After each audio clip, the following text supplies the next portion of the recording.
Fala, meus queridos, tudo bem com vocês? Ufa, passamos, estamos classificados para as oitavas de final da Copa do Mundo. Foi um jogo emocionante da seleção brasileira. Saímos perdendo, é verdade, com o gol do Sano no primeiro tempo. Depois viramos com Casemiro e Martinelli na retíssima final do jogo, nos acréscimos ali, os 49 do segundo tempo. Conseguimos fazer o segundo gol com o Gabriel Martinelli. Eu sou o Gabriel Todaro, seja muito bem-vindo na Rede Todaro, sempre trago análise dos principais clubes do futebol brasileiro, em especial na Copa do Mundo, dedicando aqui o canal 100% a cobrir a seleção nacional, nossa seleção brasileira, pentacampeã do mundo, e também os outros jogos da Copa. Esse vídeo em especial para falar sobre Brasil 2, Japão 1, mas vamos fazer a live ali no sábado para conversarmos sobre toda essa nova fase, né, de 16 avos de final que está estreando nessa Copa do Mundo, e a gente está vendo algumas zebras aí surgindo pelo caminho. Bom, do jogo, o Brasil mereceu a vitória, fez por merecer a classificação, porque foi o melhor no duelo. Se a gente pegar todo o jogo, o Brasil teve mais posse de bola, teve mais controle da partida, teve mais finalizações. Não à toa, o Brasil teve mais de 700 passes trocados contra 300 do Japão, mais do que o dobro. A gente teve uma porcentagem de acerto muito maior também de passes, além, obviamente, da posse de bola, que foi maior, de todo o controle que o Brasil teve ao longo da partida, né? Foram 69% de posse de bola contra 31% do Japão. E isso fala muito de como o Japão entrou para essa partida, né? O Japão entrou pensando em não perder, obviamente, né? Estamos falando de uma fase de mata-mata, mas não se arriscar tanto. Tanto que o Japão, em poucas ocasiões, pisou no ataque. E isso fez com que a seleção ficasse refém, obviamente, de uma chance, né? De uma bola que foi presenteada, que foi dada na saída de jogo errada e equivocada do Danilo, dando a bola ao próprio Sano, né, no meio de campo, e ele arranca ali, porque eu já falei nos últimos vídeos, o Japão, ele tem uma explosão, uma velocidade muito maior de arranque ali, de construção de jogadas do que a seleção brasileira, e era um ponto que a seleção tinha que se atentar. Acabou que o Brasil levou esse gol no meio do primeiro tempo, né, não conseguiu se reencontrar depois disso, na primeira etapa, apesar de continuar tentando, né, e construindo jogadas, finalizando. Parou, obviamente, nas grandes defesas do Suzuki, um jovem goleiro japonês que já se destaca. O Japão, nas últimas Copas, pecava no quesito goleiro. Em 2026, ele parece que se encontrou aí e encontrou o jogador que vai atuar nessa posição. Mas eu gostei muito da seleção brasileira, gostei da construção de jogo que nós tivemos, gostei das chances que tivemos ao longo do jogo, gostei muito da entrada do Endrick no segundo tempo, por mais que as pessoas tenham essa falsa impressão de que se ele não faz gol, ele não joga bem, eu acho que o Ancelotti leu muito bem a partida e jogou com 4 atacantes, né? O Vini aberto na direita, na esquerda, o Ryan aberto na direita, o Endrick fazendo essa dupla com o Ryan na direita, e o Matheus Cunha caindo um pouco mais próximo ali do Vini, obviamente mais centralizado, mas tentando ajudar o Vini ali na construção. Isso o Brasil, obviamente, empurrou o Japão no seu campo de defesa, passou a área praticamente, né, e passou a jogar com muito melhor, com muito mais imposição e muito mais homens no setor de frente do ataque, e isso também aumenta as chances de você fazer o gol. Gostei da seleção brasileira, o Brasil até teve um saldo de expectativa de gols, né, um XG muito grande, né, de mais de 2 gols aí nessa partida, mas foi bom que fizemos os 2 gols que eram para ser feitos. O Brasil teve 20 finalizações na partida, então assim, é óbvio que a gente olha às vezes para o fator do primeiro tempo, onde o Japão conseguiu fazer o gol, mas se olharmos para o Brasil nessa Copa do Mundo, com 2 gols sofridos apenas, e a gente teve 7 gols na primeira fase, mas esses 9 gols em 4 jogos e apenas 2 sofridos, a gente vê uma seleção que sofre nos erros, né? Se o Paquetá errou na saída de jogo contra o Marrocos e acabou saindo o gol do Saibari, aqui contra o Japão a gente erra na saída de jogo também e acabou saindo o gol do Japão. O Brasil era o melhor no duelo, era a seleção com mais talentos, era a seleção favorita para passar, apesar, obviamente, do Japão não ser uma seleção descartável, mas eu gostei do que eu vi da seleção brasileira nesse jogo, só que o próximo confronto, que provavelmente será a Noruega, será um confronto muito mais equilibrado, um confronto muito mais difícil para a seleção do que esse jogo contra o Japão. Então, os erros têm que ser mínimos. Os erros do Brasil não podem existir contra a Noruega. É óbvio que a questão do favoritismo, sim, ela vai passar para o lado norueguês. O Brasil entra no duelo não como favorito.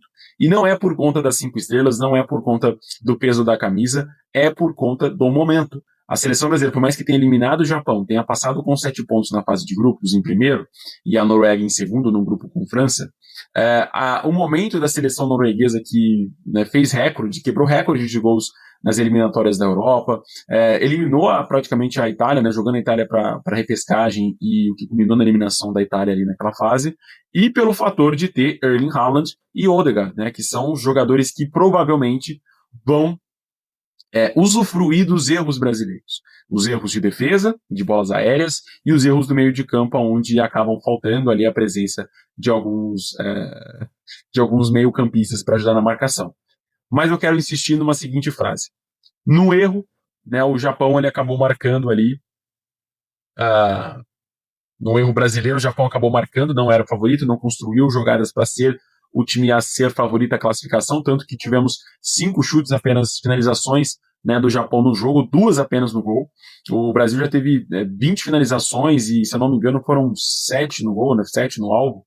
Deixa eu confirmar com você. Isso, foram 7 no gol, com 5 defesas do Suzuki no jogo. E as 2 que ele não defendeu, obviamente, foram os gols.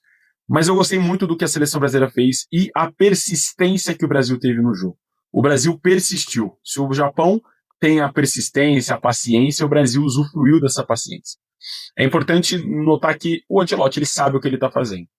É importante destacar que o Brasil ele se iguala, né? Ele fica muito parecido ao que o Ancelotti fez no Real Madrid. Um time que às vezes parece que não tem tática, um time que às vezes parece que está perdido em campo, mas ele acredita, ele tem esse potencial e ele tem bons jogadores e ele alimenta esses jogadores o jogo inteiro.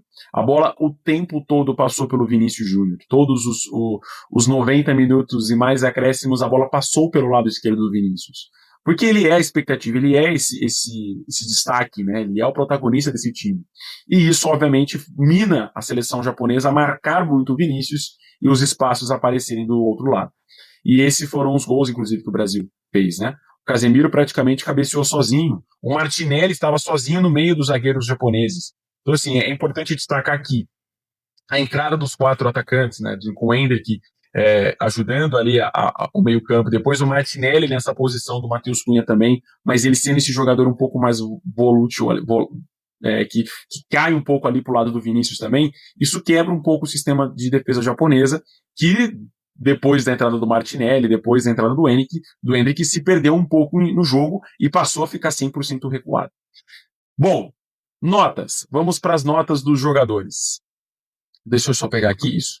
Para mim, o Alisson, apesar do gol e apesar de vocês, torcedores, disserem que, de novo, um gol de fora da área, no cantinho, etc., eu não acho que ele foi mal no lance, não. Eu acho que foi muito mérito do atacante que conseguiu uma boa finalização, mas eu vou fechar uma nota 6,5 ali para ele, 6,5, 7 para o Alisson, tá de bom tamanho. Danilo, para mim, o pior do sistema defensivo, todos os outros foram muito bem, são destaque também na partida, vai com uma nota 6, 5. O Marquinhos e Gabriel Magalhães, para mim, fecha no 8. Foram muito bem. O Gabriel Magalhães, inclusive, deu assistência, né, pro gol do Casemiro. O Douglas Santos, também um grande destaque dessa Copa do Mundo. Para mim, vai se destacar muito depois da Copa, independente se for campeão ou se a gente for eliminado. Ele, para mim, é o destaque da defesa brasileira nessa Copa do Mundo de 2026. Vai também com uma nota 8. Muito bem na lateral esquerda, seguro, não corre riscos e, além de ter ser gelado, né, ser calmo. Para mim, um grande destaque dessa defesa brasileira. Bruno Guimarães faz uma excelente, uma espetacular Copa do Mundo, vai com 8,5, 9, também deu assistência. O Casemiro também, apesar do cartão amarelo ter sido muito infantil no primeiro tempo, não precisava, o Casemiro se redimiu pelo gol. Então vai também com 8, tá? Muito pelo gol, carregado pelo gol. Paquetá também muito perdido nesse setor, ainda não se encontrou nessa Copa do Mundo. Acredito que o que justifica a sua titularidade seja a recomposição dele no setor defensivo, muito mais do que ajudar na parte ofensiva, que fica a cargo do Bruno Guimarães. Mas não vejo muita função para ele no time titular, não. Talvez o Danilo Santos deva ganhar essa vaga, não sei como que ficou a questão médica, né, porque ele saiu lesionado, assim como o Casemiro, muito desgastado. E contra a Noruega a gente vai precisar desses jogadores 100%. Então não sei se esses 2 jogadores começarão titulares contra a seleção norueguesa. No ataque, Vinícius vai com nota 7. Gostei de que a bola foi o tempo todo para ele foi alimentado, mas tomou muitas decisões erradas. Assim também como o Ryan também vai com 7. O Ryan 7,5, 7,5. porque foi bem, né? Ajudou na roubada de bola com o segundo gol, mas também algumas decisões erradas. Faltou ali personalidade para ir para cima dos jogadores japoneses, de encarar a marcação de frente em muitas ocasiões, mas foi bem, tá? Não tô aqui crucificando ninguém. Como eu falei, eu gostei da seleção brasileira, só que eu acho que falta ainda um pouquinho aquele refinamento. Eu acho que o próximo ciclo de Copa do Mundo vai trazer naturalmente isso. O Matheus Cunha também, muito sumido no jogo, vai com nota 6, não apareceu na partida, foi muito ofuscado pela boa defesa do sistema defensivo do Japão. Quando entrou um centroavante de fato, um cara enfiado ali no meio, que foi o Endrick, aí o Japão começou a sentir um pouquinho. Então, talvez entrando com o Igor Thiago, ou desde o Endrick, desde o começo do jogo, o Brasil tenha tido um jogo um pouco mais tranquilo. Dois jogadores que entraram, a gente está falando de Endrick, Gabriel Martinelli e Fabinho. Bom, o Endrick foi com 6 também, para mim não criou muita coisa também, muito socado ali no meio dos jogadores japoneses. Então, ficou muito limitado a ele esse trombamento, né, essa dividida o tempo todo, mas foi o que ajudou a afundar a defesa do Japão para dentro da área, né? Então, isso para mim foi fundamental para o Brasil conseguir fazer esses gols. Martinelli, nome do gol, né, da vitória do Brasil, vai com nota 8 também, assim como o Fabinho, que entrou também, entrou muito bem, vai com nota 7. Tá, e o Danilo Santos também entrou no lugar do Bruno Guimarães, já nos acréscimos, não fez muita coisa, vai com uma nota 6 aí, só simbólica mesmo. Mas é isso, gente. Gostei da seleção brasileira. Óbvio que contra a Noruega eu espero uma seleção muito mais pesada, porque não à toa a seleção norueguesa é a maior de média de altura. Então a bola parada vai ser sim muito perigosa para a seleção norueguesa em cima da seleção brasileira. Mas precisamos de velocidade, precisamos de contra-ataques, precisamos de explorar as linhas, explorar os espaços, como a gente explorou no segundo gol com o Martinelli, assim como a gente explorou com o Vinícius e com o Matheus Cunha no jogo contra o Haiti, no jogo contra a Escócia. Então vai ser muito importante a seleção brasileira também estar refinada de finalizações. Apareceu a chance, finalizarmos. Apareceu a chance, convertemos em gol. É isso que precisa para o Brasil. E com todo respeito ao Haaland e ao Odegaard, mas a camisa pentacampeão tem que pesar um pouco. O favoritismo dá do lado dos noruegueses, se passarem da Costa do Marfim. Mas o peso da camisa tem que entrar em campo de novo, assim como entrou contra o Japão, mesmo o Japão equilibrado, 50-50 para cada lado. A Noruega vai ser a mesma coisa, 50-50 para cada lado, mas eu espero que o Brasil entre e consiga de novo colocar o peso da camisa em campo e o Brasil avançar para as quartas de final e aí enfrentar a Inglaterra ou quem vier da outro chaveamento. É isso, meus queridos, um forte abraço para cada um de vocês aí. Vamos, Brasil!